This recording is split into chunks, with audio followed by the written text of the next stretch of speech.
Hello दोस्तों, Sunday मैंने वादा किया था कि जो लोग आध्यात्मिक चीज़ों से जुड़ना चाहते हैं, जुड़ गए हैं, या फिर वो लोग जिनको अभी या कुछ वक्त से ऐसे नंबर्स नज़र आ रहे हैं जैसे कि 11-11, 12-12, 13-13 या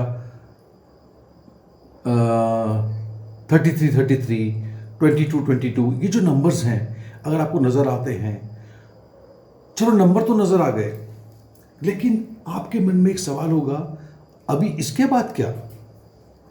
बस ये नंबर देख करके मैं खुश हो जाऊं, या इसका जो इसके पीछे का जो कारण है वो जान करके मैं खुश हो जाऊं? नहीं, ये नंबर आपको कुछ बोलना चाहते हैं कि आपको एक प्रोसेस चालू करनी है, और वो जो एक क्रिया है जो आपको चालू करनी है वो क्या है, उसके बारे में कुछ पॉइंट्स हैं जो मैं आपके साथ में डिस्कस करना चाहता हूँ। इस वीडियो को यहीं पर मैं आपको बता दूं कि ये उन्हीं लोगों के लिए है जिन लोगों को इन सब्जेक्ट्स में इंटरेस्ट है। बाकी के लोग, उन पे कोई ज़बरदस्ती नहीं कि आप इस वीडियो को पूरा देखें। देखिए, सबसे पहले पॉइंट है, ये नंबर देखने के बाद अपने सोल लेवल पे, यानी कि अपने आत्मा के लेवल पे आकर के आपको ये पता पड़ना चाहिए कि ये जो एक सफर है, ये जो एक जर्नी है, ये जर्नी ऐसी है जो आपको बता रही है कि मैं आज यहां हूं और मुझे वहां तक पहुंचना है। इसके बीच की जो कड़ी है, ये पूरी की पूरी, इसी को हम कहते हैं इट्स अ सोल जर्नी। और आपको अंदर से एक आभास होगा कि मुझे ऐसा लग रहा है कि कुछ दिनों में मैं उस जगह पहुंचने वाला हूं या पहुंचने वाली हूं। जब आप अपने भविष्य के बारे में कुछ प्लानिंग करो, और जब भी करो, तो याद रखिएगा पूरी कायनात, द होल, एक वाइब्रेशन, जिसको हम तरंगे कहते हैं, एक वाइब्रेशन सी होती है, वो आपके बॉडी में रिफ्लेक्ट करेगी। द वाइब्रेशन आपको बताएगी कि हाँ, अब जो मैं सोच रही हूं, मेरे बॉडी में एक वाइब्रेशन आ रहा है। कभी कभी आपने देखा है कि आपके मन में एक ऐसा विचार आता है और आपको थोड़ी देर के लिए सारे बाल आपके खड़े हो जाते हैं। It is a body telling you कि हाँ, मैं, मतलब वो रिस्पॉन्स है बॉडी का, आपको आपकी तरफ एक वही भाषा है जो बॉडी बता रही है। तो एक वाइब्रेशन अगर आप में क्रिएट होती है, चाहे आप कुछ भी सोच रहे हो, फिर जितना ज्यादा आप सोचोगे किसी चीज के बारे में, उतना ज्यादा ये तरंगे, ये वाइब्रेशंस वाइब्रेट करेंगी। और आप देखोगे थोड़े दिनों में आपने जो भी सोचा वो आपके सामने प्रस्तुत होगा। आप उसे चाहो या ना चाहो, वो आपके सामने आके उपस्थित होगा। इसीलिए लोग कहते हैं, जब भी सोचो अच्छा सोचो, जब भी बुरा सोचोगे तो बुरा आपके सामने आके खड़ा हो जाएगा, क्योंकि आपने आवाज दी। वो आपके पास नहीं आना चाहता था, आपने आवाज दी, आपने वो तरंगे भेजी, और आपकी तरंगों ने ही उनके उस चीज को, उस परिस्थिति को आपके सामने ला के खड़ा कर दिया। तो जब भी सोचो अच्छा सोचो। आप अपने जीवन के, खुद के जीवन के शिल्पकार हैं, आप खुद एक लीडर हैं। आप अपने आप को कंट्रोल कर सकते हो, और यही मतलब है जब आप एक नंबर देखो, 11-11 नंबर कहता है आप बनोगे वही जो आप चाहोगे। ये आपको एक पहला इंडिकेशन मिल रहा है। जब आप अपने जीवन की कहानी लिखने बैठो, तो आपको ये आभास होगा, ये रियलाइज होगा कि ये जीवन में मैं कहां से मैंने शुरुआत की और कहां तक मैं पहुंचा। आपकी शिकायतें कम हो जाएगी, यकीन जानिए। और सबसे अच्छी चीज यह है कि आपने जब अपने जीवन की कहानी लिखोगे तो आपको पता पड़ेगा मैंने जीवन में कितना कुछ सीखा। अच्छी परिस्थितियों में भी और बुरी परिस्थितियों में भी मैंने सीखा। और सबसे अच्छा तरीका होता है सीखने का,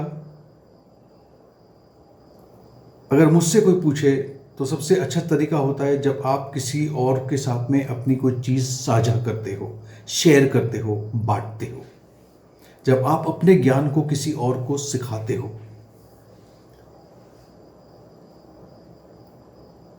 जब आप किसी को कुछ सिखाते हो, आप किसी को प्रभावित करते हो, उस व्यक्ति को मोटिवेट करते हो और सामने वाले व्यक्ति के जीवन में एक बदलाव आता है। और वो व्यक्ति के जीवन में जो बदलाव आता है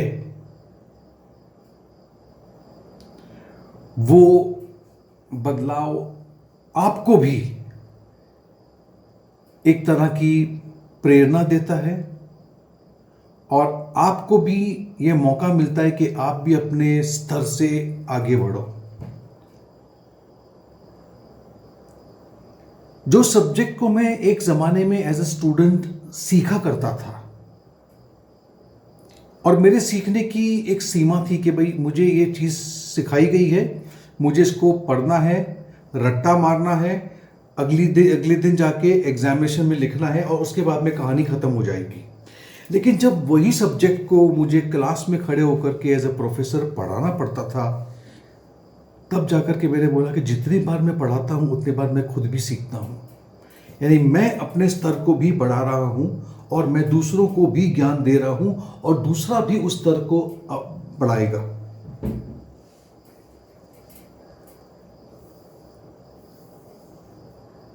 तो बोलने का तात्पर्य यह है कि आप जीवन में चाहे कहीं भी हो, आप बिल्कुल सही जगह पे हो और जहां पर हो आप वहां पर ये चीज सिखा सकते हो, टीच कर सकते हो।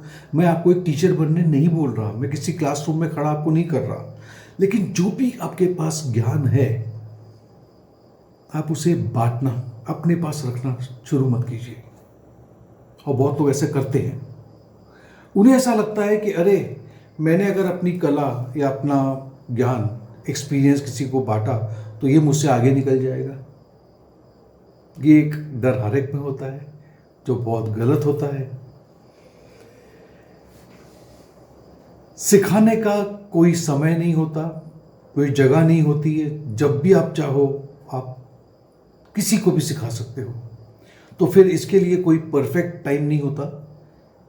और आपको अगर टाइम चाहिए तो वो टाइम आपको खुद निश्चय करना पड़ेगा कि यही सही टाइम है। कोशिश करो कि सामने वाले के अंदर कोई चीज़ अगर दबी हुई है, चाहे वो एक कला हो, चाहे एक उसका विचार हो, चाहे उसकी इंटेलिजेंस हो, उसको बाहर निकालने की जिम्मेदारी भी आपकी है। उस व्यक्ति को ये बताने की कोशिश करो कि मैं जो तुझे बता रहा हूं इसके जानने से तू उस जगह पहुंच सकता है जहां पे तूने अपने ख्वाबों ख्यालों में भी सोचा ना हो। और ये पूरा का पूरा निर्भर करेगा आपकी खुद की क्षमता पे कि आप में कितनी अच्छी वो कैपेसिटी है, एबिलिटी है कि आप सामने वाले को पूरा ज्ञान दे सको। कुल मिलाकर के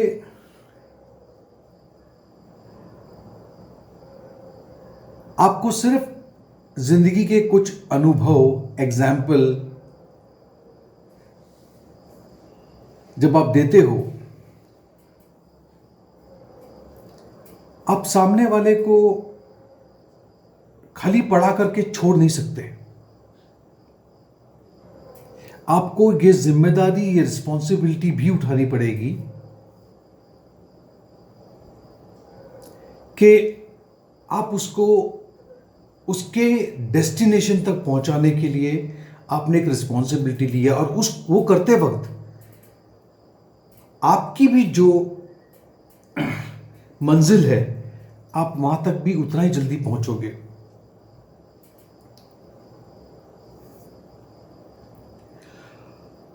जिंदगी में कभी भी आपके दिमाग में ये बात नहीं आनी चाहिए कि मैंने जिंदगी में पूरा ज्ञान प्राप्त कर लिया है।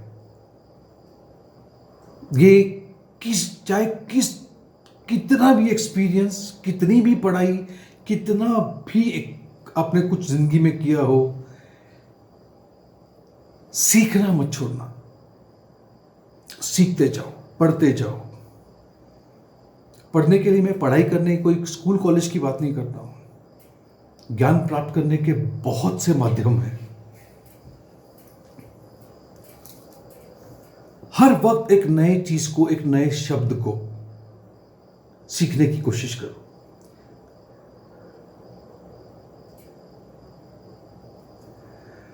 आपके आसपास के कुछ बंधन हैं, उस बंधन को खोलने की कोशिश करो और आगे बढ़ो।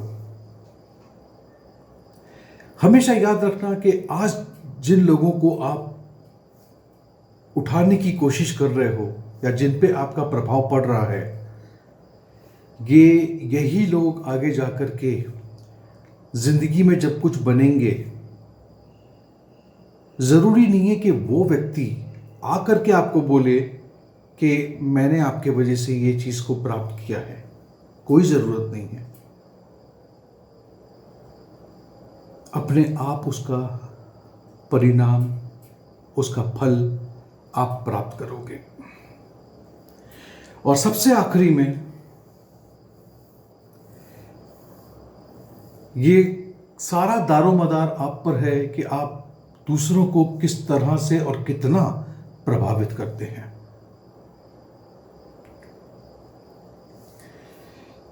ये जो आध्यात्मिक बातें मैं जो कर रहा हूं, जो संडे को मैंने वीडियो शुरू किए हैं, ये मैं आप लोगों से फिर से गुजारिश करता हूं कि ये सभी लोगों के लिए नहीं है। सिर्फ वही लोग हैं जो शायद मेरी बातों को समझ पाएंगे। और मुझे पता है 100 में से अगर मात्र 5 भी मेरी इस बात को समझ पा रहे हैं तो मैं अपने आप को भाग्यशाली गिनूंगा। और मुझे बहुत खुशी होगी कि मैं चाहे थोड़ा सा ही, अगर आपके जीवन में कुछ सुधार भी नहीं कहूंगा, कोई परिवर्तन मैं आपके जीवन में लेके आऊं। मैं कोई नहीं होता हूं किसी को सुधारने के लिए या ये करने के लिए। आज दोपहर को एक लेडी ने मुझे फोन किया। उसका प्रश्न था मुझसे कि आप मुझे मेडिटेशन सिखाएंगे। मैंने कहा कि आपको क्या प्रॉब्लम आ रही है, ऐसी क्या चीज़ है जो आप पूरे नहीं, मैं मेडिटेशन नहीं कर पाती हूँ। मैं जब भी आंखें बंद करती हूँ तो मुझे मन में कुछ ना कुछ विचार आते हैं। तो मैंने बोला तो बोले तो ये तो मेडिटेशन नहीं हुई। मैंने कहा किसने कहा? मैंने कहा कि जब आप कोई चीज़ को सीखते हो, मान लो कि आप साइकिल चला रहे से, तो क्या आप साइकिल के सीट पे बैठ करके पहले ही दिन आप साइकिल को आगे ले जाते हो?